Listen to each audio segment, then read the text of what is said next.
Sé cómo te sientes. Has estado preguntándote, ¿hice todo lo que estaba en mi poder? ¿Realmente di lo mejor de mí? ¿O debí haber hecho más? Puedo ayudarte.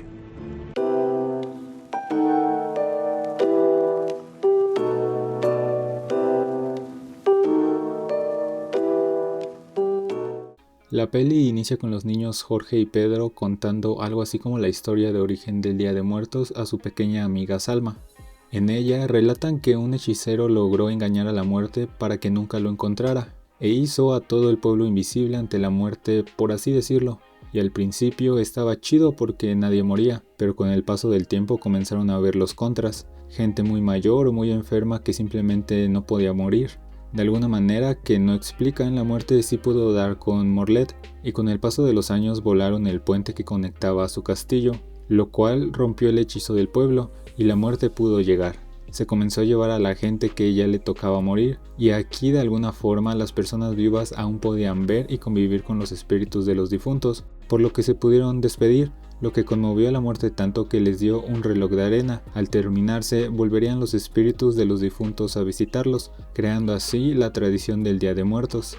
Y para ello es que se preparan y ponen altares con alguna pertenencia de los difuntos, para que puedan llegar al mundo de los vivos. Esto motiva a Salma para poner un altar, ya que sus padres fallecieron cuando ella era pequeña y le gustaría conocerlos, así que los tres niños se ponen manos a la obra y arman un altar, y ponen un objeto que no es de los padres, lo cual invoca a un dragón y Jorge se sacrifica para poder detenerlo. Verdaderamente no hace nada, salen unos espíritus chinos que detienen al dragón, pero hace todo un cagadero, y a pesar de que todo colapsó súper lejos del niño, este terminó bastante herido, lo cual no tiene mucho sentido. Conocemos a la nana Doña Sara, quien culpa y regaña a Salma, dejándola medio traumada con los altares. Tenemos un salto de 10 años, es Día de Muertos y todos en el pueblo se encuentran haciendo preparativos para la llegada de sus seres queridos. Salma anda muy feliz por ahí hasta que un random la salpica con agua en la calle. En forma de disculpa le ofrece alguno de los objetos que vende y sospechosamente le entrega un collar con una supuesta historia de amor interesante que nunca conocemos, al menos no al inicio. Salma lo acepta y se dirige a su guarida secreta, donde tiene todo un caso armado para poder encontrar alguna pertenencia de sus padres y así poder verlos, y cree que ese collar es la clave.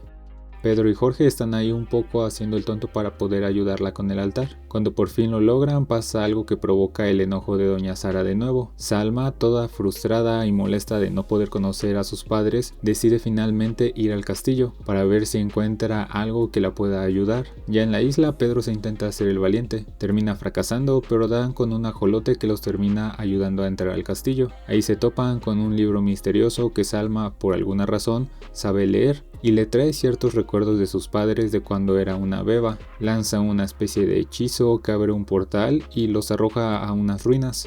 En este lugar se cruzan con unas armaduras gigantes que quieren acabar con ellos, pero por la magia del guión y de Salma, esta es medio poseída por el libro o algo así. Esto es algo que realmente nunca queda claro, pero el punto es que lanza un hechizo que detiene a las armaduras para que ellos puedan seguir avanzando y con suerte salir de ahí. Pero no llegan muy lejos hasta que una nueva y mucho más grande armadura los ataca. Se esconden y esperan hasta que Salma pueda usar algo del libro que los ayude. Pero en teoría pues no sabe leerlo, nunca ha hecho magia y pues no conocía el libro, así que todo está en su contra. Lanza unos cuantos hechizos que logran disfrazar a Jorge y volver a Pedro una especie de brócoli. También invoca unas calaveritas que realmente no ayudan nadota. Y no solo aquí, sino en el resto de la peli, que recuerde no hacen nada. Al final Pedro y Jorge intentan hacerle frente al monstruo, pero no lo logran y Salma se distrae en su búsqueda por un hechizo, así que ahora sí los chicos terminan yendo al otro mundo. Y lo hacen en una especie de atracción de feria, y ya en el mundo de los muertos nadie les dirige la palabra, hasta que un guía del lugar acepta ayudarlos. De vuelta con Salma, esta se enfurece y de nuevo es poseída, y ahora sí, lanza el hechizo correcto que termina con la criatura y en el proceso libera a Morlet, por lo que entendemos que se encuentran en el limbo. Pues nada, este se ofrece a ayudarla a sacarla de ahí y a saber más sobre sus padres. Logran salir de ese lugar, aunque el ajolote y las calaveritas no confían nadota en ese vato. Llegan al castillo, conocemos la historia de Morled, quien estaba completamente enamorado, pero su esposa falleció, al parecer de manera natural, o puede que tal vez alguna enfermedad. La muerte hizo su aparición para llevársela, y desde ahí Morled le tiene odio y quiere vengarse, lo cual es una motivación bastante mediocre. También descubrimos que Doña Sara es la abuela de Salma, y que su madre estaba muy enferma, y ahí es donde entra Morled. Llegó para evitar que muriera con ayuda del libro misterioso, y lograron mantenerla viva, pero en consecuencia nadie en el pueblo moría. Al ver el sufrimiento de las personas, la mamá de Sara decidió romper el hechizo y salvar a todos. Como la muerte se la llevó, su esposo decidió acompañarla y dejar básicamente huérfana a Salma. La abue Sara tuvo que esconderla ya que su existencia nunca debió haber ocurrido, y Morled fue encerrado en el limbo. Esto molesta a Salma, quien con el poder del libro digievoluciona a una Catrina, y junto a Morled arman un altar gigante para poder hacerle frente a la muerte por todo lo que ha hecho.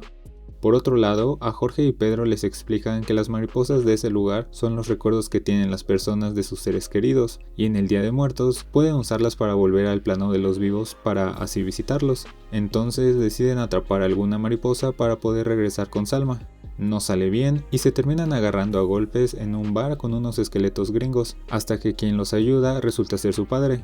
En el lado de los vivos logran terminar la mega ofrenda y terminan invocando a la muerte. Morled logra robarle sus poderes, ya que Salma la debilitó, pero ella quedó medio noqueada. Morled comienza a liberar a los espíritus que estaban presos, que también resultan ser los olvidados, o algo así. Salma recobra la razón y le hace frente a Morled para evitar que lleguen las almas en pena y hagan un desmadre en la tierra. Y del lado de los muertos, Jorge y Pedro se ponen a luchar con ayuda de su padre contra estos espíritus que también atacan este lugar, hasta que se deben de separar y terminan en un tren que va con dirección al portal que los llevará a la tierra. Dentro del tren se enfrentan a calacas poseídas por los espíritus, en lo que posiblemente es la mejor escena de la película. Derrotan a todos y Pedro se sacrifica para que los esqueletos no lleguen al otro lado. Salma se alegra de ver que Jorge sigue vivo, y nuevamente se saca un hechizo de la nada para poder derrotar a Morled. Logra armar un pequeño altar e invoca a la esposa de Morled, quien lo hace volver un poco en sí. La muerte recupera su poder y le presenta a sus padres a Salma. Todo muy bonito. Termina el Día de Muertos, la muerte se lleva de nuevo a Morled preso y no le quita el Día de Muertos a la humanidad. Al año siguiente ponen altares y así es como logran traer de regreso a Pedro, o algo así, y por fin termina la película.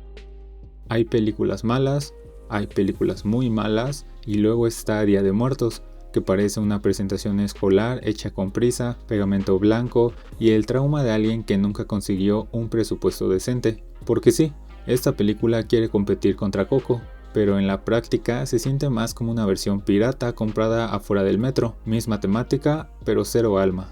Hay muchas cosas que decir de esta película, así que comencemos por lo bueno, y eso es la escena de la pelea en el tren. No es la mejor pelea de la historia, pero dentro de la película creo que es la única escena decente y rescatable. Y ya, eso sería todo lo bueno que le encuentro a la peli, así que ya podemos pasar a lo malo, que lamentablemente es bastante.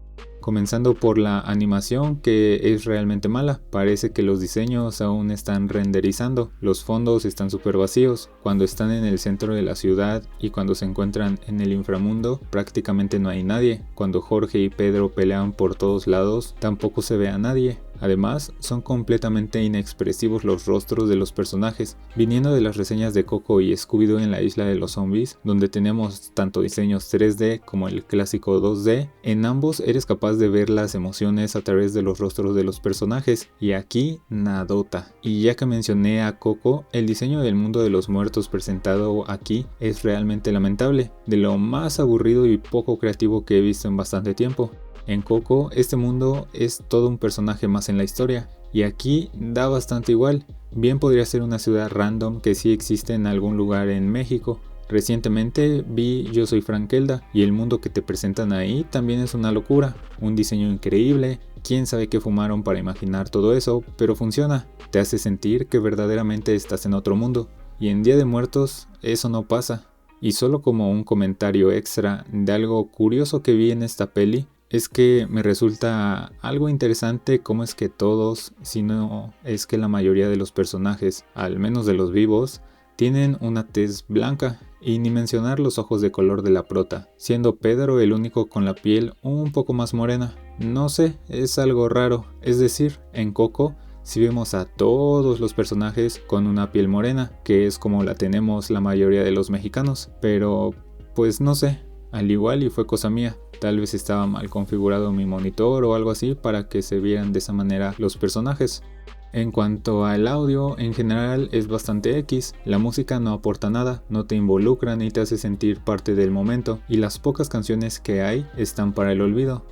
También como comentario extra, es que vaya, ni siquiera hay que prestar tanta atención como para notar que posiblemente la mayoría de los diálogos de la película son fuera de cámara. Me parece increíble cómo casi siempre que alguien está hablando es raro tenerlo de frente y ver pues ese movimiento de los labios. Generalmente están de espalda, en planos muy abiertos, o si no están mostrando algún lugar o en algún plano detalle con el diálogo de fondo.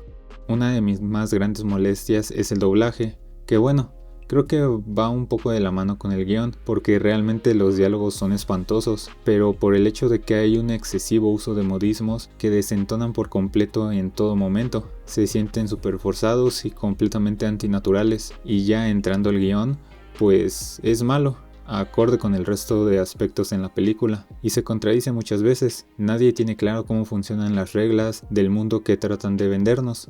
Desde el hecho que es una jalada que estén dando a entender que el Día de Muertos se creó en una época algo moderna, también que no entran en ningún tipo de detalle con cómo es realmente la tradición. El señor que sale al inicio para dar el collar a Salma no tiene sentido, no dicen quién es, cómo lo tiene y cómo es que sabe de su historia, solo vuelve a aparecer hasta el final como un tipo de narrador. O eso es lo que intentan, pero pues no lo hizo en toda la película, lo que no tiene sentido y queda raro. Salma de la nada puede leer un libro en una lengua que desconoce y por ratos es poseída por él y a veces sí es ella. Es bastante confuso. Cuando conviene para el guión saca el hechizo correcto que lo salva. Las apariciones del ajolote y las calaveritas son irrelevantes para la historia. Como que tratan de ser esta mascota, pero ni siquiera tienen tanto tiempo en pantalla, y cuando salen no hacen nada, no son tan llamativos ni tan coloridos como para llamar la atención de los espectadores. No hay nada de química entre Salma, Pedro y Jorge, y de alguna manera la historia de buscar a los padres de Salma para poder conocerlos por medio del Día de Muertos termina con una pelea mágica entre Morlet, quien es un hechicero que sabe lo que hace, pues es un hechicero desde hace muchísimo tiempo, contra una Salma que en su vida ha hecho algo de magia y apenas se enteró de su ascendencia mágica, pero que tiene el poder del guión de su parte. Supongo que si viera la película un par de veces más o le prestara full atención, encontraría más cosas malas, porque vaya que hay demasiadas, pero no tengo ni el tiempo ni las ganas de torturarme de esa manera, además de que se alargaría muchísimo el video. Realmente esperaba que esta peli fuera decente, entretenida, sobre todo por ser completamente mexicana, pero sí que me llevé una gran decepción. Es aburrida, tiene un ritmo terrible, el diseño es olvidable, los personajes tienen cero química, el humor es nefasto y los diálogos se sienten lo más antinaturales posibles. Además de que el uso excesivo de modismos no funciona nadota. Si pueden, eviten esta película, ni siquiera creo que niños pequeños puedan disfrutarla, ya que tampoco es atractiva visualmente para un público menor. En fin, Día de Muertos no es la peor película animada de la historia, pero solo porque la historia es muy larga y hay mucha competencia. Mi calificación final es de 2 ajolotes de 13.